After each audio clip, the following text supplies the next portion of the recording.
Seja muito bem-vindo ao GuiaCast, um podcast para os profissionais de logística e supply chain que nunca param de aprender. Compartilhamos toda semana as melhores práticas, desafios e informações para suporte às suas decisões, a fim de ajudá-lo a gerenciar a sua carreira e a sua empresa com mais eficiência. Uma consultoria independente, acionável e objetiva para os líderes do setor. Vamos ouvir!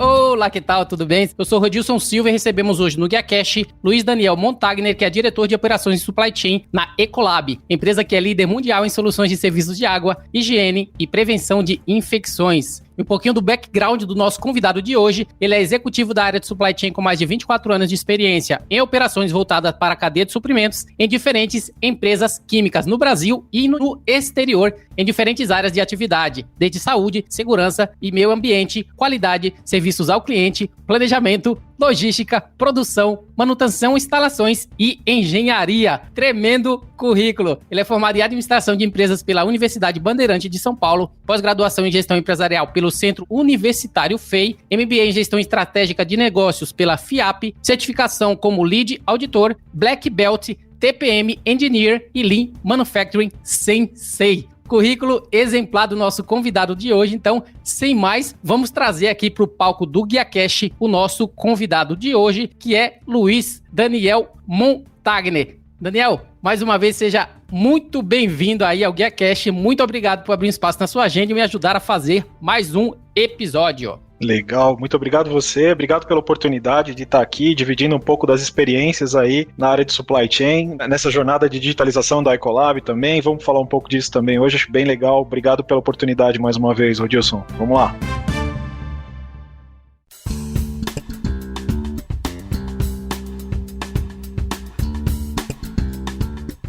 A jornada de digitalização da Ecolab. Porém, antes da gente entrar no nosso tema principal, eu gostaria que você pudesse falar pra gente, Daniel, sobre o seu papel na empresa, né, como diretor de operações e supply chain. O que o diretor de operações e supply chain faz na Ecolab?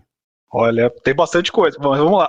Vamos tentar, assim, dar uma resumida, né? Eu acho que tem 3 grandes drivers que a gente tem como operações de supply chain. O primeiro deles é proteger as pessoas, né? Sem dúvida nenhuma, o nosso objetivo é garantir a segurança das pessoas dentro das nossas operações. A Ecolab é uma indústria química, a gente vai falar um pouco dela lá na frente, então garantir que os processos e as pessoas estejam seguras é uma das minhas prioridades. Depois disso, eu acho que a gente tem toda a questão do foco e o atendimento aos nossos clientes, né? Então é garantir realmente a disponibilidade de produtos, serviços, equipamentos, para que o cliente possa tirar todos os valores aí dessa produção e, consequentemente, garantir também os resultados, né, operacionais para a nossa empresa. E aí a gente fala bastante da questão de segurança, serviço, custo, qualidades e produtividade e eficiência, né? É um pouquinho do que o Rodilson falou, na verdade, desde o recebimento da ordem de produção até a entrega do produto acabado, é minha responsabilidade, né? E aí dentro desse contexto a gente tem 3 fábricas, 7 centros de distribuição para atender e estar bem próximo dos nossos clientes. Acho que esse é um pouco aí da atribuição, Rodilson. Tá aí, pessoal, um pouco do currículo e também das atividades principais que o Daniel ele faz na empresa. Entrando falando um pouquinho da Ecolab, para quem não conhece a Ecolab, empresa que tem como visão ser líder mundial em tecnologias e serviços de água, higiene e antimicrobianos, que fornece água limpa, alimentos seguros e ambientes saudáveis. Daniel, já entrando na Ecolab, né, nesse tema tão importante, você poderia falar um pouquinho para a gente, nos dar o overview da empresa, né, todos os serviços que ela oferece, o que faz parte do portfólio e soluções que a Ecolab oferece no Brasil? Legal. Então a gente acaba atuando numa abrangência muito grande de atuação, impacto para a sociedade. Então, a gente tem atuação desde um restaurante até uma indústria de produção, de processamento de alimentos e bebidas. Então, é um portfólio bastante grande, são 11 divisões aqui no Brasil, garantindo ali o tratamento da água, então produtos químicos, basicamente, para tratar essa água de uma maneira apropriada, produtos químicos para poder facilitar a extração e o refino do petróleo, né, produtos para facilitar o processamento da celulose e transformação de papel. A gente tem todos os produtos de higienização e limpeza, garantia de tudo que a gente tem feito para poder prover solução realmente inovadora para os nossos clientes. Quando a gente fala de foco no cliente, a Ecolab, ela tem isso no seu DNA, né, que é buscar realmente a necessidade, a demanda que o nosso cliente precisa e trazer um produto químico com uma aplicação apropriada para que garanta realmente melhor a efetividade dos processos e serviços desse cliente. É basicamente isso, né? Então não vou entrar em detalhe, mas é um portfólio muito amplo aí, com muitas coisas legais aí que a gente faz para tornar esse mundo mais limpo, com ambientes mais seguros, né, com alimentos seguros, ambientes saudáveis e água limpa para todo mundo, né? Acho que esse é o grande driver aí que a gente tem. Pessoal, entrando no nosso tema, a jornada de digitalização na Ecolab. A gente sabe principalmente que hoje em dia, não é de agora, né, mas muitas empresas já estão nessa pegada em relação à digitalização, em se preparar para ser referência no setor há bastante tempo. A Ecolab é uma delas. Não é algo que veio agora com a pandemia ou que veio ultimamente onde as empresas tiveram que se reinventar. No caso da Ecolab já é uma jornada que já leva bastante tempo. E o nosso tema de hoje é exatamente falar um pouquinho sobre isso, digitalização da Ecolab. Daniel, quando que começou esse processo, no caso de vocês, é digitalização? Qual que é ou foi o seu papel nessa jornada de transformação? Quando a gente fala de jornada de digitalização, a gente sempre tem iniciativas digitais, né? Então a gente confunde um pouco esse processo de digitalização como companhia, etc. E às vezes vê assim, não, a gente está fazendo um app ou desenvolvendo uma solução, uma automação e de repente ela não é propriamente, né, uma solução definitiva para o nosso processo. A Ecolab ela começou com uma jornada de conexão através de um pilar estratégico nosso, né, que é o digital, né? Então como realmente a estratégia da nossa organização. A gente tem basicamente 3 grandes drivers como companhia, que a gente fala de criação de valor para o nosso cliente, digital e pessoas, né? Então, ter os melhores talentos, os melhores processos e, consequentemente, gerar valor para as organizações que nós atendemos. Quando a gente fala de digital, lá atrás, acho que em 2012, 2013, quando a gente começou a tratar isso, a gente viu a importância de tornar os nossos processos mais ágeis. E aí veio a discussão, né, claramente de como descrever ou como criar esses processos de uma forma estruturada e que realmente trouxesse mais inteligência e mais velocidade na tomada de decisão. Então, aí criou-se, na verdade, o contexto de digital dentro da Ecolab, né? Então, é uma jornada porque já vem há algum tempo, né? E, óbvio, a gente aprendendo muito com ele, né? Como eu disse, não é de agora. Gostaria que você pudesse também falar para a gente qual que é o pilar digital de referência que vocês estão utilizando para preparar o crescimento sustentável da empresa a fim de trazer competitividade nesse cenário digital. Que pilar vocês se basearam e como que foi essa jornada frente a essa referência e implementação na empresa?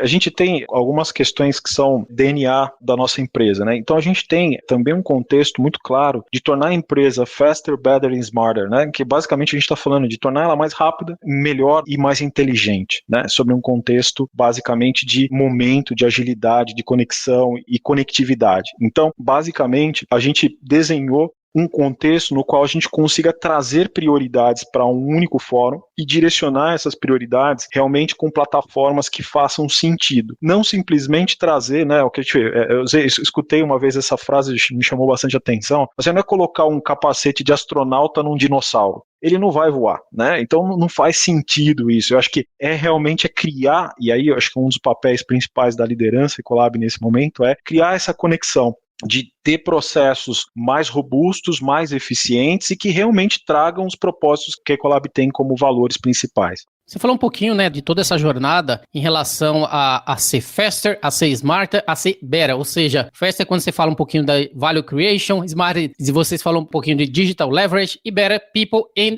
organization health. A minha dúvida é, o que vocês fizeram para alcançar esses objetivos frente a essas metodologias que vocês colocaram em prática? Com o objetivo de chegar lá, né? É importante dar um overview em relação a como que funcionou cada etapa para ela ser faster, para ela ser smarter e para ela ser better.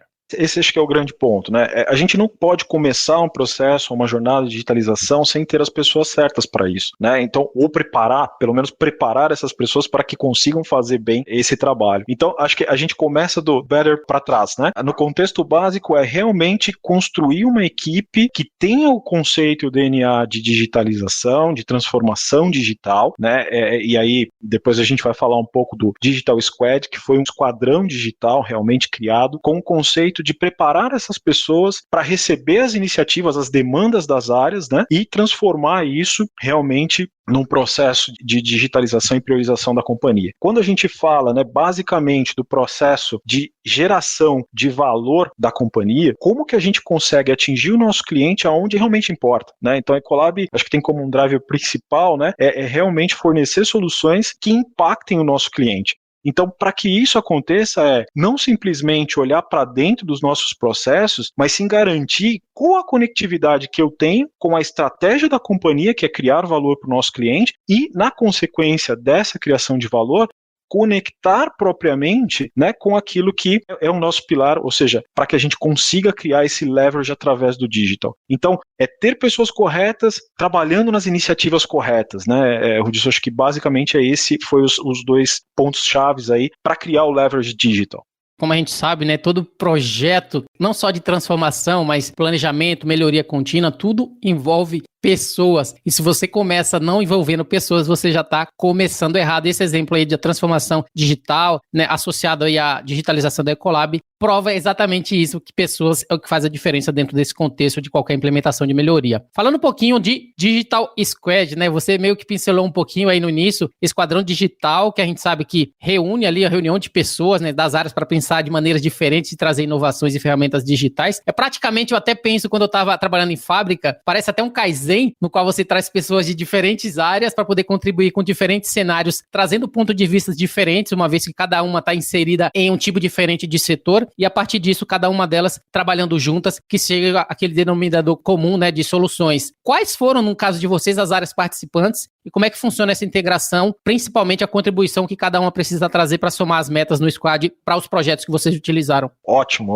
pergunta. Acho que o Digital Squad ele surge com a iniciativa ou com a demanda realmente de conectar com as estratégias da nossa companhia, né? Então, ele surge num primeiro momento no time de liderança, né? Então, um representante de cada área funcional ou operacional ou de vendas, para que a gente pudesse realmente criar uma multidisciplinaridade, né, ou seja, de discussão de prioridades estratégicas que realmente impactassem ou criassem esse valor para o nosso cliente. E aí a gente foi entendendo que, na verdade, a gente precisava ou demandava, né, de uma característica que talvez o time de liderança mais sênior não tinha, que é realmente esse conceito, né, de digitalização mais jovem, mais moderno, e aí a gente começa a trazer pessoas, né, com diferentes perfis. Então, aí, muito ligado à questão de diversidade, equidade, inclusão, trazer jovens, trazer equipes mais multidisciplinares com conceitos diferentes, né, para poder realmente nos brindar aí, de certa forma, com iniciativas e projetos que realmente conectassem as estratégias que a gente tinha. Então, a gente criou um programa de trainee, por exemplo, né, muito robusto para trazer profissionais de altíssimo nível em diferentes áreas, e esses profissionais é que basicamente cuidam do Digital Squad. Interessante, né? Então, óbvio, a gente tem a liderança, tem toda uma atualização desse programa de forma mensal, alta liderança, mas a demanda, a busca da demanda, a organização da demanda, a definição de quais ferramentas utilizar, isso vem de um grupo de jovens, né? E que tem feito uma diferença absurda na nossa organização. Então os jovens, né, hoje eles estão bastante antenados em relação ao que precisa, ao que se exige de cada um deles dentro desse contexto profissional. Eu até fiz uma entrevista há um tempo atrás, né, com o Rodrigo Acras, da Acres Solutions, que a gente falou um pouquinho, e uma pergunta que eu fiz para ele foi exatamente esse contexto de diferentes gerações, né, que agora estão começando a se encontrar dentro da empresa. Um vem muito coerente dentro do digital, mas também bem acelerado em relação à implementação, já querer fazer as coisas acontecerem, e talvez esse não seja o caminho, mas lá dentro você também encontra outras pessoas de outras gerações, um pouco mais calma, mais pé no chão, que ambos conseguem se conectar e trazer realmente resultados excepcionais frente a essas gerações que estão interagindo juntos por um objetivo em comum. Então, Miguel, você que mandou essa mensagem, que está entendendo o que a gente está falando, provavelmente é porque você já está se antenando, estudando e se preparando para ser um profissional lá na frente ainda melhor, frente à jornada da digitalização. Daniel, dando continuidade, eu gostaria que você pudesse falar um pouquinho para a gente sobre exemplos práticos. Acho que seria importante, né, para contribuir conosco em relação aos projetos digitais que vocês implementaram. Quais foram esses projetos, que ferramentas foram utilizadas e, principalmente, quais foram os resultados obtidos? tem vários, né? Acho que a companhia como um todo tem vários projetos. Vou falar um pouquinho dos projetos que a gente fez em supply chain, né? Acho que tem mais aí a conexão com o nosso time aí, nosso público hoje, mas basicamente a organização inteira tem iniciativas diversas muito legais, né? E que trouxeram soluções assim muito interessantes, né? Tanto para o momento que a gente está vivendo hoje de pandemia, enfim, a aplicação, por exemplo, do virtual reality para poder estar dentro do cliente, né? Mesmo não estando lá fisicamente, então estando virtualmente, foram soluções criadas aí também que contribuíram de diversas formas por business. Mas acho que o mais relevante, né, para nós em supply chain foi, por exemplo, né, uma solução muito simples, mas que trouxe um impacto muito grande para nós como organização. A gente tinha, por exemplo, né, uma ação de vendas onde o vendedor ia até o cliente, fazia a visita ao cliente, etc., e depois ele saía do cliente e ia até um local para poder sentar, digitar o pedido, né? Ou então se comunicar com o nosso time de Customer Service para poder daí sim fazer um upload no nosso ERP, verificar a data de entrega, verificar a condição de entrega, etc., para depois dar uma devolutiva para o cliente. Então, um processo extremamente lento, e hoje a gente fala assim, poxa, todo mundo tem um celular na mão, né? Então, por que não criar um app? Durante a conversa ali com o próprio cliente, o nosso vendedor já seleciona ali os itens, as quantidades, já verifica a nossa posição de estoque e já dá para ele uma solução, uma resposta imediata. Então, isso é trazer velocidade para o processo. Então, essa é uma iniciativa tão simples, mas que trouxe um resultado muito interessante para a gente. Então, que é o de Order Entry. A gente tem uma outra, né, iniciativa que foi muito importante, que foi a implementação de um robô para fazer download e upload de documentos para os nossos clientes. Então, hoje a gente sabe da demanda dos nossos clientes em relação a uma série de documentações, comprovações e etc. Então, a gente, até por questão de segurança de informação e etc., né, não ter pessoas manipulando documentos de fundo de garantia, de associado, etc. e tal, hoje a gente faz isso tudo num processo automatizado via RPA. Né? Então, um robô que faz essa busca automática dos documentos e faz o upload correto para os nossos clientes no prazo, na data correta. Acho que um outro exemplo muito legal foi na área de demand planning, né? Então, na parte de levantamento das demandas, e aí a utilização de algoritmos, né, para poder fazer isso de forma estatística, a gente tem uma sazonalidade, uma curva muito diferente de produto a produto. Para a gente ter uma ideia do que a gente está falando aqui, a Ecolab deve ter mais de 5.000 SKUs, né? Então, diferentes itens, em diferentes quantidades, em diferentes volumes, em diferentes embalagens, etc. E para clientes que recebem desde 1 litro a clientes que recebem 35 mil litros em uma única entrega. Então, é uma diversidade, uma amplitude muito grande e que a gente acabou trazendo uma ferramenta, por exemplo, que foi o SO99, né, que é uma ferramenta estatística robusta para nos ajudar e nos assessorar nos processos de revisão de demanda. Agora, o iTrack, né, então também um software de traqueamento, de roteirização das nossas entregas. Então, eu acho que tem N ferramentas que a gente vem conectando dentro dessa cadeia de suprimentos que conseguem, né, nos dar mais velocidade, mais agilidade e, consequentemente, mais inteligência para a tomada de decisão. Então, eu acho que assim, os impactos, né, disso a gente não vê, às vezes, né, é muito complexo quando a gente faz uma análise, por exemplo, de viabilidade, payback, de um investimento, por exemplo, de um robô, né, a gente fala assim, quanto custa um robô? $48 mil. Uau, $48 mil. Como que a gente vai pagar esses $48 mil?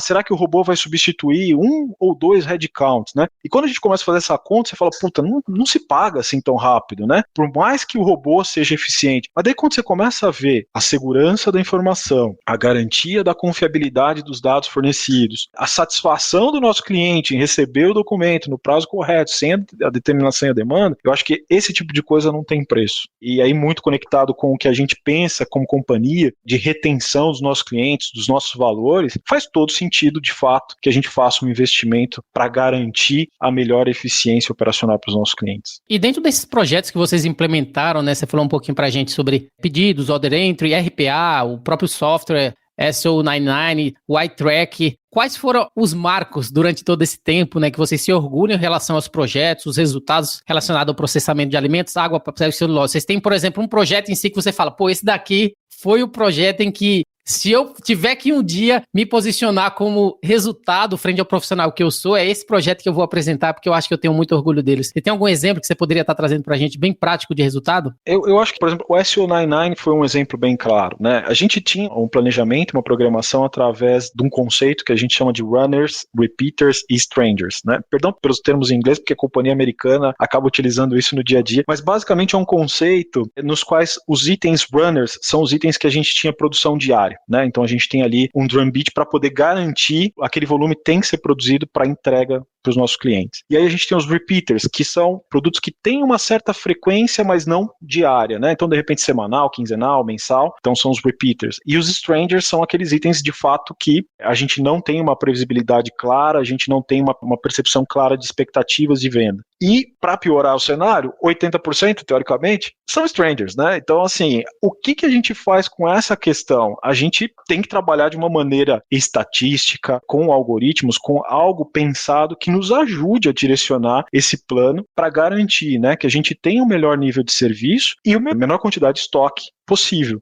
E aí, cara, você acha que o grande sucesso disso, quando a gente fala, eu me lembro que algum tempo atrás a gente comparava, né, esses índices de entrega e hoje a gente olha o resultado que a gente tem um crescimento de 9 pontos percentuais em serviço. Isso logo após a gente implementar o sistema, basicamente de uma forma muito mais inteligente, né? Então, acho que melhoria do nível de serviço, redução dos dias de inventário, a gente está falando de uma redução de 28 dias de inventário. 28 dias de inventário é muita coisa, gente, né? Então, se a gente calcular isso, o impacto em caixa para a companhia, ele é extremamente relevante. Eu acho que é um pouco disso, sabe? Quando eu falo, né, eu vejo, é claro que todas as outras iniciativas são importantes e trouxeram resultados importantes, mas esse é um projeto que eu gosto bastante de falar, porque eu acho que trouxe um resultado, impacto muito grande em cash flow para nós. A gente sabe, né, Daniel, que durante esse processo de implementação, é fácil falar dos resultados obtidos no decorrer do tempo, levando em consideração as implementações e as melhorias. Só que a gente sabe que nem sempre tudo acontece como a gente planeja, levando em consideração que durante a implementação de qualquer projeto, sempre existem algumas dificuldades, alguns erros e assim por diante. Vocês passaram por algum erro, alguma dificuldade? Como que foi esse início e quais os aprendizados adquiridos dessas experiências que sempre acontece alguma experiência negativa?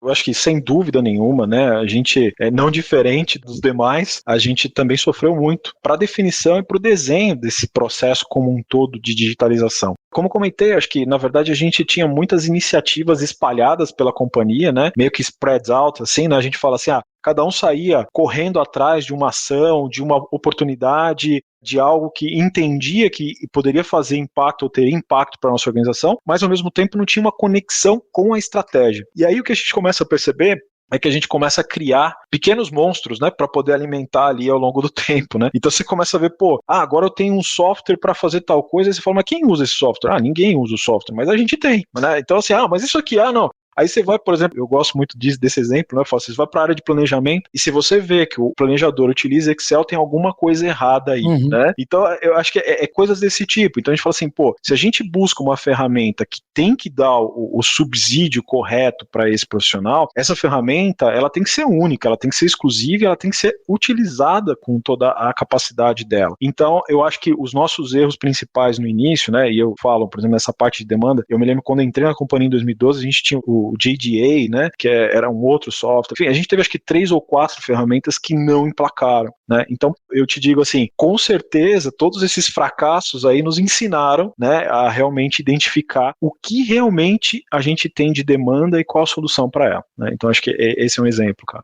A gente tem uma pergunta aqui do Renato, que ele está perguntando se você tem algum case para agendamento digital para fornecedores. Ele até dá um exemplo no caso dele, upload de XML ou algo nesse sentido. Se vocês têm alguma coisa referente a essa parte de agendamento digital de fornecedores.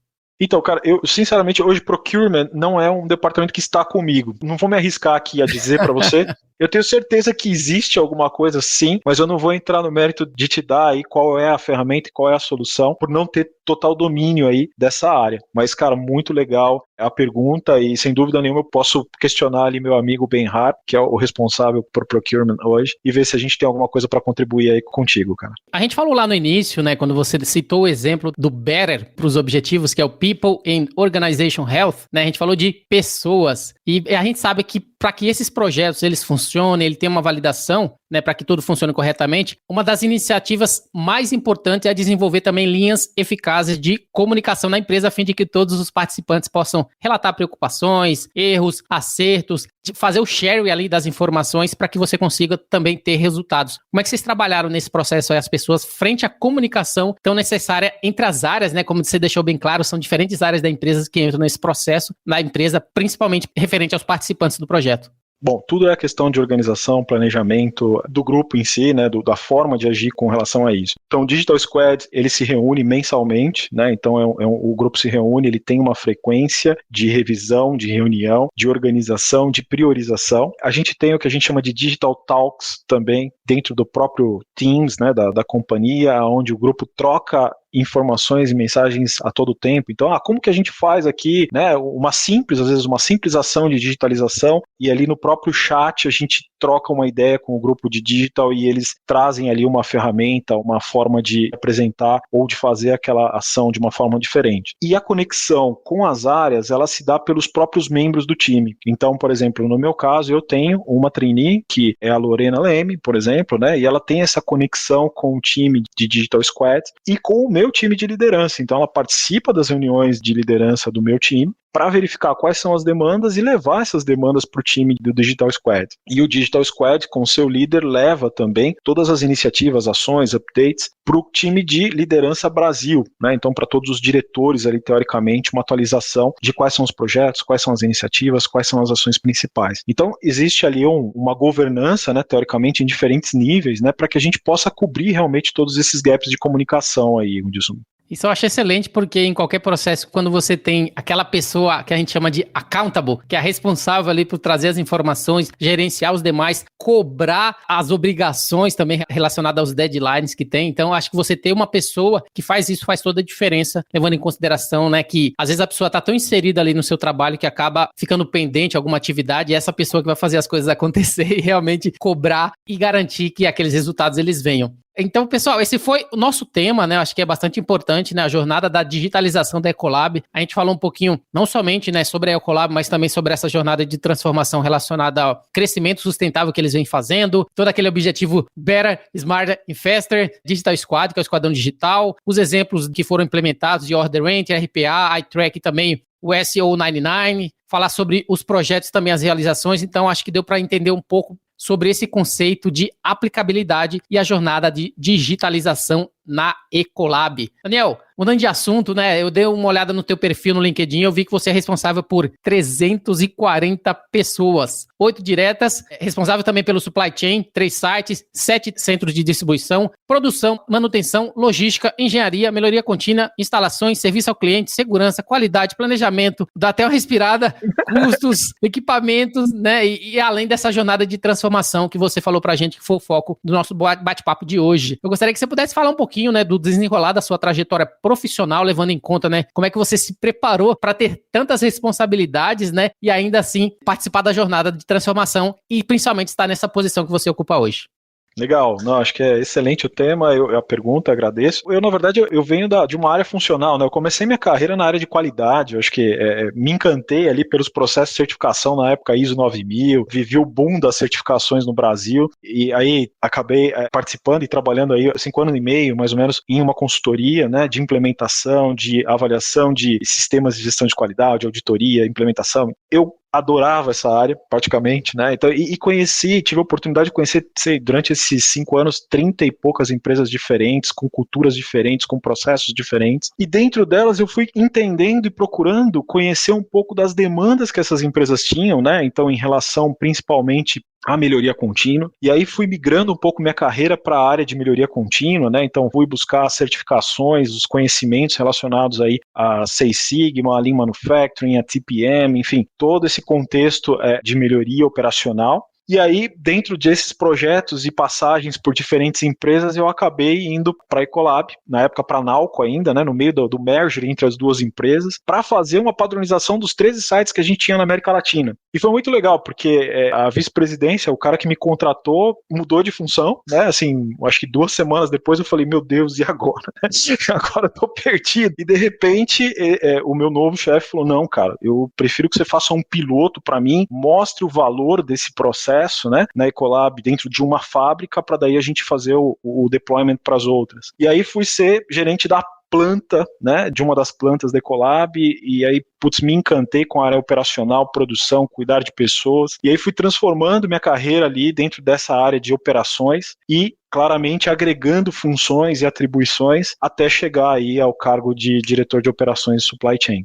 Sem falar, né, que eu acabei não falando aqui, que ele também é responsável pelo S&OP da empresa. Mas isso é um assunto para outra história, né? Daniel, para finalizar, eu gostaria que você pudesse falar para a gente sobre algum livro, algum filme, algum podcast, algum conteúdo que você acha que influenciou a sua carreira profissional, que você poderia estar indicando aqui para todos que acompanham o GuiaCast. Você sabe que é interessante o tema, né? Porque eu falo que tem tantas coisas, tantos fatores, livros, enfim, informações, mas eu acho que tem alguns que me destacam bastante, né? Acho que um pouco mais antigo, eu destaco Os 7 Hábitos das Pessoas Altamente Eficazes, né? Do Stephen Covey. Acho que é um livro que realmente ajuda bastante a gente a ter disciplina, né? O próprio Poder do Hábito também, né? Que acho que é um pouco aí conectado com essa ação. Tem um livro um pouco mais recente do Antifrágil, né? Que eu acho que é um pouco também aí de como se beneficiar do momento de caos, né? Eu acho que é a gente garantir ou criar a resiliência necessária para isso. Enfim, são vários, mas enfim, acho que esses dois são os que eu destacaria aí pro time. 3, né? 7 hábitos das pessoas altamente eficazes, o poder do hábito e também antifrágil. São as 3 aí indicações do Luiz Daniel Montagner pra gente. Daniel, essa foi minha última pergunta, né? Então eu gostaria de agradecer a sua participação, a sua disponibilidade de compartilhar da sua história com todos que acompanham aqui o GuiaCast. Você poderia deixar seus contatos e fazer as suas considerações finais pra gente? Não, com certeza. Pessoal, primeiro, mais uma vez, Odilson, acho que obrigado pela oportunidade, muito gostoso estar aqui nesse papo, falando aí um pouco das experiências, acho que tudo é válido, né, todos os aprendizados aí são muito válidos, eu agradeço demais isso. Bom, meus contatos aí, eu tenho o LinkedIn, então, Luiz Daniel Montagner, a gente consegue me acessar facilmente, né, o meu telefone corporativo aí é o 11 99444 2268 e o meu e-mail é o lmontagner@ecolab.com. Muito bem, o GuiaCast teve a honra de receber Luiz Daniel Montagner, que é diretor de operações de supply chain da Ecolab, onde falamos sobre o tema A Jornada de Digitalização da Ecolab. Se você gostou desse episódio, você pode compartilhar com seus colegas, amigos e profissionais de supply chain. E se possível, deixe uma avaliação e um comentário em ratethispodcast.com/GuiaCast. Você também pode me encontrar no LinkedIn, é só procurar por Rodilson Silva, comunicador logístico multiplataforma. Eu sou Rodilson Silva com Daniel Montagner, que te envia um GuiaCast abraço. A todos vocês, até a próxima. Tchau, tchau.